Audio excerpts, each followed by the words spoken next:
We are fighting a war of attrition, in that we kill in self-defense, as long as they are going to come and fight with us. The only fear is, suppose they come at least 2,000 yards height and they drop somebody here. Let them drop. But if they drop, now I'm having 1 mg. Let them So this MG will take. Let them drop. They will get lost in this area. Yeah. The Pakistan government dismissed the guerrillas as a bunch of miscreants and the war as a border skirmish. I was surprised to find a highly organized resistance led by officers with impressive military records. Here Major Khalid briefs Sub-Sector Commander Captain Salik Chaudhry, who before he defected was a staff captain in headquarters Dhaka.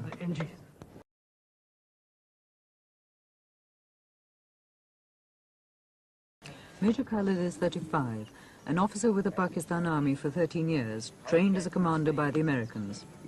8 months ago, he was with the Black Watch in Scotland. When he defected from the Pakistan Army in March, he brought most of his brigade, their Chinese weapons, and even their teacups with him. And you have heard yourself yesterday the shelling, the rocketing by the artillery and the aircraft, and then tanks the other day when you went to Feni. But this is not border skirmishes. Border skirmishes means all small arm fire. But here a full-scale war is being conducted by the Pak Army. We intend to make the whole nation the fighting force. And the hardcore being provided by the regular troops, that is the Bengal Tigers.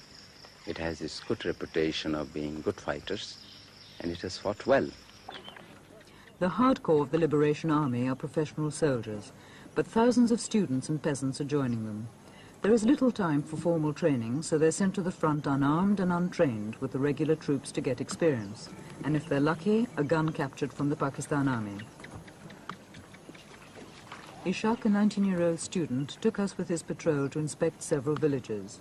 He's said to have killed 56 men. There was shelling yesterday, and one mortar shell landed here, 3-inch mortar, and it killed a cow, you know. And on that side of the village also, a few civilians were injured by fire from small arms. You see, shelling continues here almost all the time. And you've been very lucky enough not to have any shelling right now. Yeah.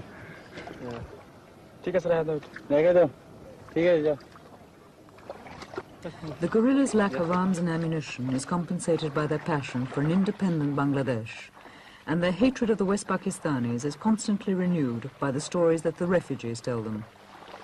I wish I could take you inside. All the cantonments in Bangladesh are nothing but concentration camps. These hundreds and thousands of girls are kept there as prisoners. They are tortured, they are raped, they are dishonored, and after that they are killing them. You see, all the dead bodies are floating in the rivers. But this is surely several months ago, not now. It is going on still now. 2 of my sons I lost there, and my houses has been looted, and my other articles also looted. Everything lost there. Then I found that my life also insecure. But did your son do anything to the military? Nothing, did nothing. Then why did they shoot them? Their habit is this. Their habit is this. They are murdering. Also they are murdering. All along they are murdering. For how long? Not only my 2 sons. Many people shooted. He saw his father, mother, and everybody of the family killed by the Punjabis. And of course his sister, who was about to get married, was kidnapped by the Punjabis and has been taken away. And he heard the story from the other villagers that she has been probably tortured and dragged out of that place brutally and has been taken away. And he was left with no alternative. And now he says, I have nothing to lose in this world. And he decided to join Mukti Fauj, and he wanted to take the revenge. Yahya is the initiator of all this. He is the greatest culprit that human civilization can imagine. He's just in the same rank with Hitler and his companions, Eichmann and others. My life, God knows how I shall pass my life. Now I am loitering either in the there. Sometime living here, sometime living there. This way I am passing my time. 98 East Pakistanis out of every 100 voted for them in a democratic election. But the West rulers refused the League's demands and decided to impose its power by force. What he says is they had first of all voted for Army League, and that was one of their faults. And later on, they have been feeding us the Mukti Fauj, and that was their fault. And when they got them unarmed and no Mukti Fauj was around, so the Pak army came in and just burnt off the village and killed a few of them. These people who were unarmed and couldn't put up any resistance, Pak army just came and slaughtered them and raped the women, burned the houses, and there are many villages sideways, just like this village. The safety of the refugees and the peace of the village was in jeopardy as we left. Throughout the journey, we were rarely out of earshot of the Pakistan shelling. But now it was getting nearer, and as we left, a group of Mukti Fauj was being drafted in to try and counter the assault. People may be thinking that it is a leftist insurgency or few clandestine activity, but I can assure you it is a militant insurgency whereby the people stood against injustice. We are fighting on three fronts, that is political, economic, and military. All these three fights will go simultaneously. Politically, so far, as you have seen, that Yahya regime could not, and I am sure will not, be able to form a government. Even if it succeeds, it will be nothing but bunch of quislings. We are not allowing the communication to be restored. Because in any country, if you want to start the trade, the first thing is communication.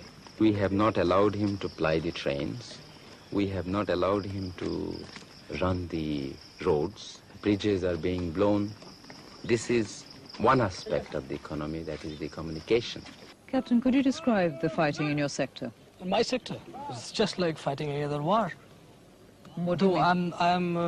I know you are convinced, or probably you foreigners especially, you have been hearing a lot of news and propaganda by the Pakistan radio that it's just a border skirmish. But yesterday you have seen, you went with myself and you saw this 5mm howitzer, 25-pounder and 120mm mortars. They are all landing. In border skirmish you don't have that. And probably with that telescopic lens you might have seen some Pakistani troops also. Their bunkers deployed. And we are fighting a regular warfare. How can you call it a border skirmish? And I wish you go back and you explain to people this is a full-fledged war. And we are just holding in this base and we go and we play hell into them. I go inside, right inside. I go behind them, I go on their side, I go anywhere I feel like. I kill them. Captain, it's now 3 months since the fighting started. Yes. You've been existing on the ammunition and the weapons you brought out with you. How much longer can this continue? Well, it will continue as long as we have the resources and as long as we carry on capturing their ammunition.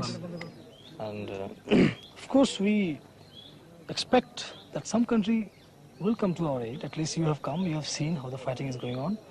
Well, if somebody comes to our aid, only thing that we need is arms and ammunition. Arms we have to maintain them, but we need some heavy weapons and ammunition. If that is the thing we get, then there is no problem, we can continue fighting. And if we don't get anything at all, well, you know the condition, what is happening in Sudan. They don't have any arms and ammunition, they are fighting. They're fighting with sticks, they are adopting different tactics. So that's what we are going to do. But Captain, about you personally, I mean, what about your family? But my family, in fact, I don't know what is happening to them. I have given up because I have seen the fate of other families.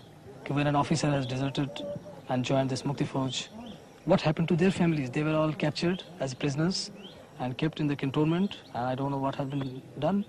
So knowing all this, I ran away. You see? So I gave up. I just thought about God, whatever God does, and that's all. And I left. So I have no right to think about them, you see. Since I have sacrificed them, so how can I think about them now? Another base camp deep in the jungle. Major Khalid debriefs his officers and plans further operations. As most refugees from the war are Hindu and the West Pakistan Army is Muslim, there is a danger that people might think that this is a religious war. But every one of these guerrillas, in fact every Mukti Fauj soldier I met, was a Muslim. But the only thing which I am worried about, that is the protraction of this war, you know. As long as the war is continued for years and years and years, what is going to happen is the misery of the people. Misery in the sense that there will be a lot of killing, crossfire, the civilian will come into between the freedom fighters. Not that we are very much bothered for such sacrifice, and people are ready to give it. I have seen wherever there is or we catch the enemy in an ambush, and the immediate reaction of the enemy is to burn the villages and kill the people of that area, rape the girls. But after that effect, initially we were afraid that the people will just desert us and they will think that this is a menace. But to the contrary, I have found out that they still want that we should go in action, even if they have to sacrifice everything. I have been told even by the people to the extent that let there be nobody in Bangladesh, they cannot take the soil out of our country. Soil, let the soil remain. We must continue the action. Therefore the war will go on.